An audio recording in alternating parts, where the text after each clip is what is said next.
The day before the wedding, my fiancée posted a picture on Instagram of her and her first love lying on the bed, partially dressed. There were a few clear signs of what had happened scattered on the floor. I couldn't help but comment, "Great pic. Guess we've got the theme for tomorrow's wedding." Then I grabbed a suitcase and started shoving all her stuff into it, like I was giving it away for free. The reason Sophie felt bold enough to post that photo on Instagram just a day before our wedding was that she believed my unwavering devotion meant I wouldn't dare to call off the wedding, even after seeing her with another man. She thought I would forgive her without hesitation because of how deeply I loved her. So much so that I had lost all sense of dignity. But she seemed to forget that.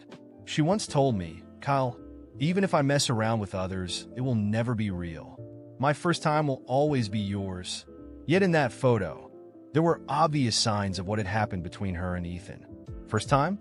It seemed she had long since lost count of how many first times she'd had. Suddenly, clarity struck me. If she and Ethan were so in love, then so be it.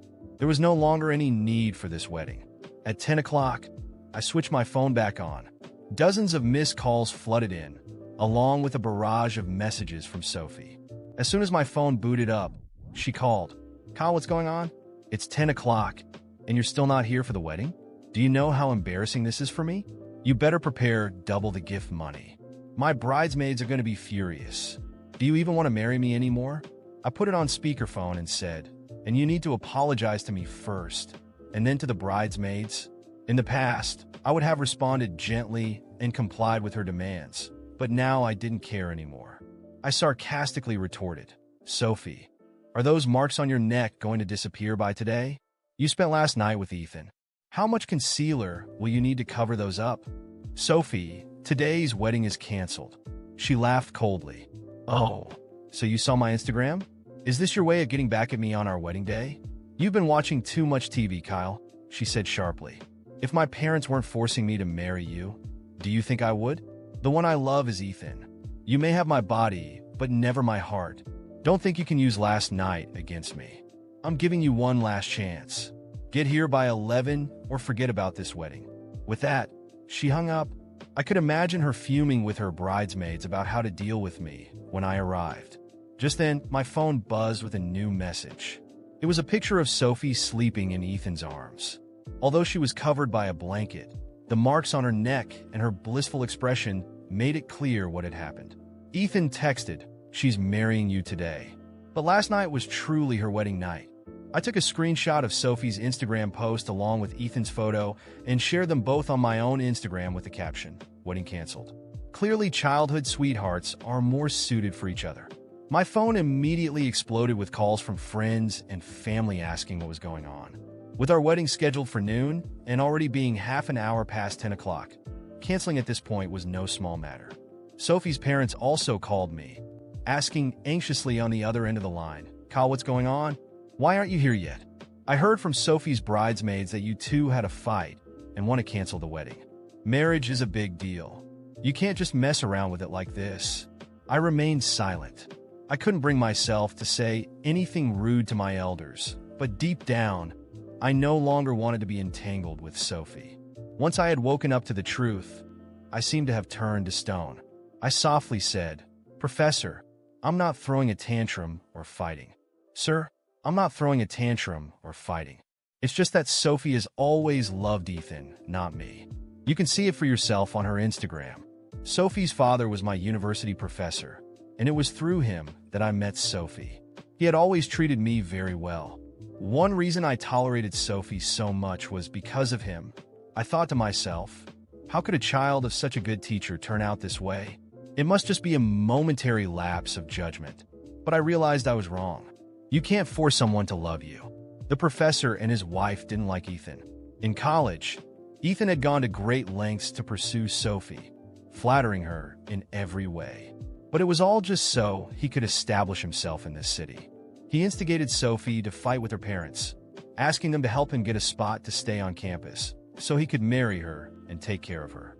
Ethan's grades were terrible, and there was no way he could stay on campus. I, on the other hand, had gone from master's to PhD under the professor's guidance, winning national scholarships. Along the way, I had published countless articles. The school decided to give that year's stay-on-campus spot to me.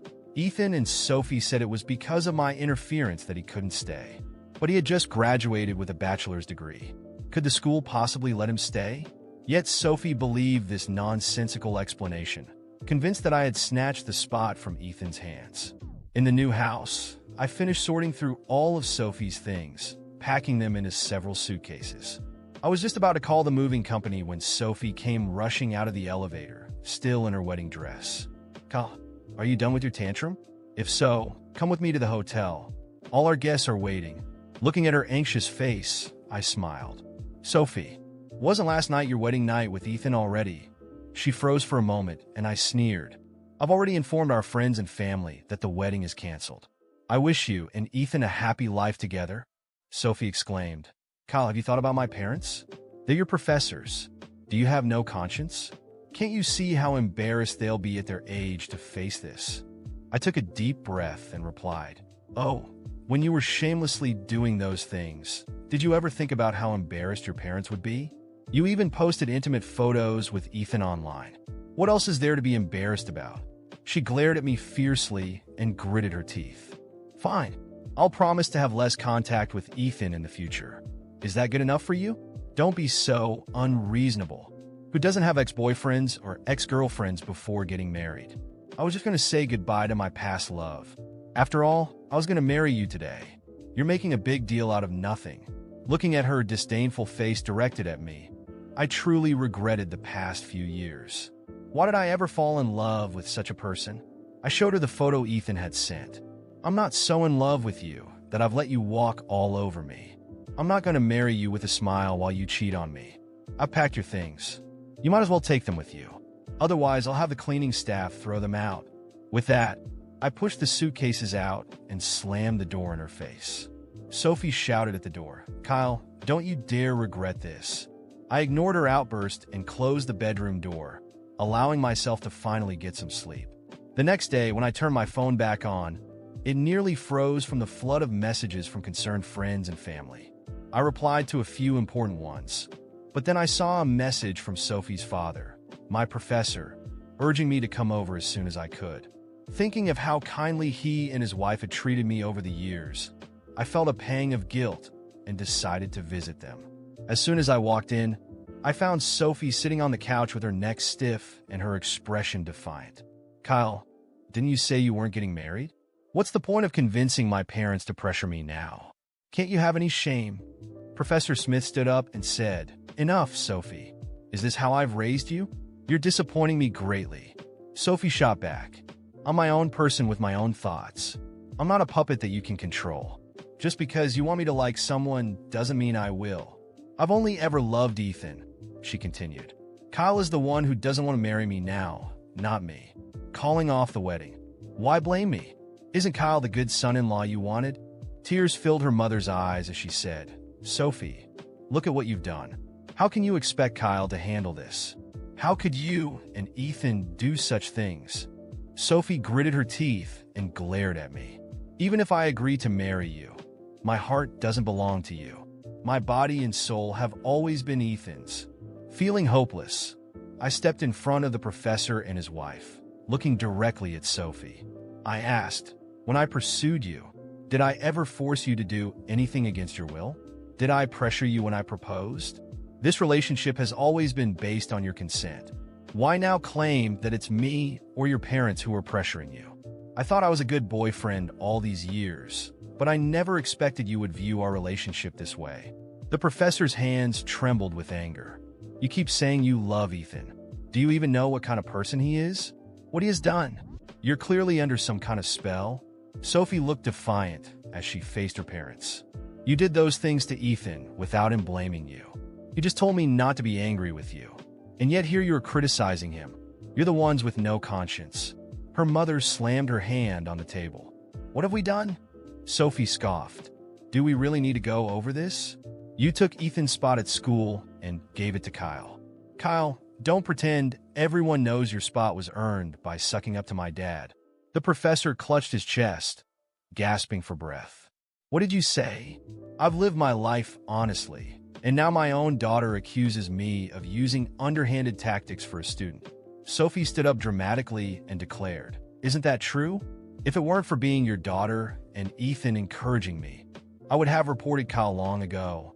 The professor turned pale and pointed at her. "Good. I raised a wonderful daughter. Go ahead and report me now. Get out. Get out. You'll regret this." Sophie shot back as she stormed out. "Just watch. I'll make sure Ethan gets what he deserves." With that, she slammed the door behind her. As the sound of the door echoed through the room, the professor collapsed. "Professor!" After the professor collapsed, the room descended into chaos. I stood there, frozen, as Sophie's mother rushed to help him, trying to get him to breathe normally again. The anger I felt was mingled with guilt. But before I could say anything, Sophie turned towards me, her face full of fury. "This is your fault," she screamed, pointing at me like I was the sole cause of all the destruction. I wanted to argue back, to tell her she was the one who caused all of this by cheating, lying, and manipulating, but I kept my mouth shut. There was nothing more to say, at least not at that moment. I walked out of the house, leaving the weight of my decision hanging heavily in the air. That was the final end between Sophie and me, or so I thought. In the days that followed, I moved into a small apartment. The wedding was officially off, but the drama didn't end there. Sophie, clearly furious that I had taken control of the situation and exposed her affair, began a campaign on social media to defame me. She constantly posted about how I had manipulated her, controlled her, and even stolen Ethan's future by taking the campus spot that he supposedly deserved. With every post she made, my anger grew. She twisted the truth in such a cruel way, and I received messages of support from some friends, but also from strangers attacking me, believing her version of events. Sophie didn't just destroy what we had. She was trying to destroy my reputation, my career, and my name. Worst of all, she was using her parents, who were devastated, to garner sympathy, claiming I was the reason for her father's health crisis. Without me realizing it, Sophie started to involve lawyers. I was called into a meeting at work to discuss concerns about my personal behavior. It turned out Sophie had sent a letter to the university where I worked and studied, alleging that I had plagiarized parts of my academic work and earned the scholarship unfairly through favoritism from her father. Of course, the university had to investigate, and I was suspended during the process. Losing my academic position was a devastating blow, but I wasn't about to let Sophie destroy everything I had built. I gathered evidence, emails, papers, correspondences that showed my academic trajectory had been earned fairly. But the damage was done. The accusations spread, and parts of the academic community began to look at me with suspicion. As I fought to clear my name, things only got worse. Sophie, not satisfied with tarnishing me on social media and in my workplace, began reaching out to my family. My parents, who initially supported me, started receiving calls and visits from Sophie. With her perfect acting, she convinced my mother that I had emotionally traumatized her, claiming I had pressured her into marriage by manipulating her through her father. My mother, who had always believed in the sanctity of marriage, started doubting me. Sophie had turned my family against me, and suddenly, I found myself completely alone. Then she struck in the most cruel way possible. Sophie showed up at my apartment one rainy morning, claiming she was pregnant. She looked at me with a cold smile and said, "I've thought about it, and despite everything, I'm going to raise this child. Ethan and I have decided, but everyone's going to know you're the biological father." I was completely stunned. How could she be pregnant with my child? We hadn't been together in months before everything fell apart. Then the truth hit me. It was another one of her manipulations. She planned to drag me into legal and financial hell, forcing me to pay child support and further ruining my personal and professional life. I didn't know what to do. The pressure was becoming unbearable, but I decided to consult a lawyer. He was blunt. If she took this to court, I would have to prove I wasn't the father. It would be her word against mine, and that wouldn't be enough. We'd need to request a paternity test, but until then, my reputation would remain in jeopardy. While the drama unfolded, I began investigating Sophie and Ethan's past. I discovered that Ethan had been using Sophie the entire time, He wasn't interested in building a family with her. He was after her family's money and academic connections. He saw Sophie as a tool, something to use and discard. And Sophie, blinded by her obsession with him, would do anything for his fake love. I decided I wasn't going to let them get away with this. I filed a defamation lawsuit against Sophie and Ethan, gathering evidence of how they were trying to destroy my life. The paternity test was conducted, and as I already knew, I wasn't the father. In court, Sophie and Ethan were exposed for the liars and manipulators they were. The judge not only dismissed the paternity claim, but also ordered Sophie to pay me damages for the emotional and financial harm she had caused. In the end, Sophie lost everything. Her reputation was in ruins. Her parents sided with me after realizing how she had behaved, and Ethan, who had tried to use her, disappeared once the money ran out. She ended up alone, while I slowly rebuilt my life, but not without scars. The most infuriating moment came when Sophie, with nothing and no one left, tried to contact me again. "Kyle," she said, "I made a mistake. Can we start over? I've always really loved you. I was just confused." The only response I could give was to shut the door in her face, with a smile of relief. After the trial, where everything was finally exposed and Sophie and Ethan were ordered to pay damages, I moved on with my life. Although it was an extremely difficult period, I decided that I wouldn't let that chapter define me. Sophie had tried to destroy everything I had built, but she failed. And so, I focused on what really mattered: my career, my personal life, and my future. Returning to work after the suspension was tough, but with the support of colleagues and the truth about Sophie's lies coming to light, I regained my academic position and slowly rebuilt my reputation at the university. I continued publishing my research, and with each achievement, I felt stronger. Every success helped me leave behind the shadow Sophie had cast over my life. About 2 years after all that chaos, I met Camila. She was unlike anyone I had ever met. Smart, kind, and above all, respectful. From the start, she treated me with an honesty I hadn't realized I needed, and the time we spent together made me understand how healthy relationships could be uplifting. Camila always supported my career and my projects, but she also reminded me to balance my work with moments of rest and relaxation, something I had neglected for years. We grew together, both personally and professionally. With her by my side, not only did I improve at work, but I also began to embrace new opportunities. We were able to buy a house together, and eventually we got married. Our relationship was everything Sophie and I could never have had, based on mutual respect, trust, and true partnership. I thought my story with Sophie was completely over, but about 4 years after the end of our relationship, I was blindsided by another legal notification. Sophie was attempting to sue me for emotional compensation.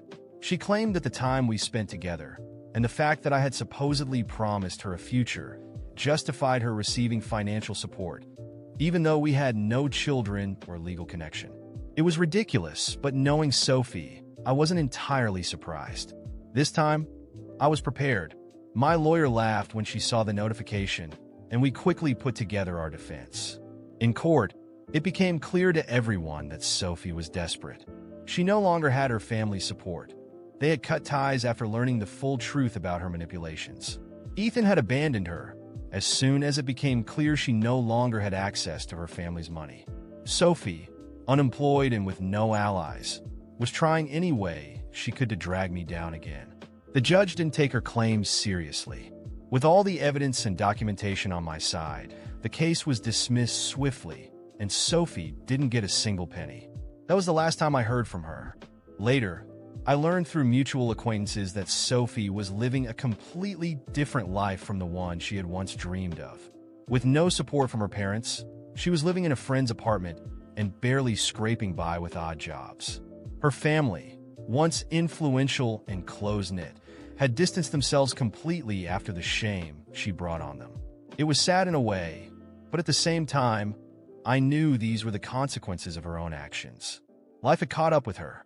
Meanwhile, my life was heading in the opposite direction. With Camila by my side, my career flourished even more. I became a respected name in my academic field, and my papers gained international recognition. My work opened doors for consulting and speaking engagements around the world. The support of a partner who respected me, believed in my worth, and helped me grow made all the difference. With Camila, I learned that a healthy relationship is about much more than romantic love. It's about respect, mutual support, and constant growth. One evening, while we were having dinner, Camila looked into my eyes and said, "I'm so proud of the man you are and everything we've built together. I'm sure the best is yet to come." Her words touched me deeply because they summed up exactly how I felt. We had come so far together, and I knew that with her, the sky was the limit. Looking back now, I realized that everything that happened, as painful as it was, brought me to where I am today. Sophie was a dark chapter in my life, but finding someone like Camila showed me that being with someone who respects you can take you so far. Today, I live the life I've always wanted, free from the ghosts of the past, surrounded by love and prosperity.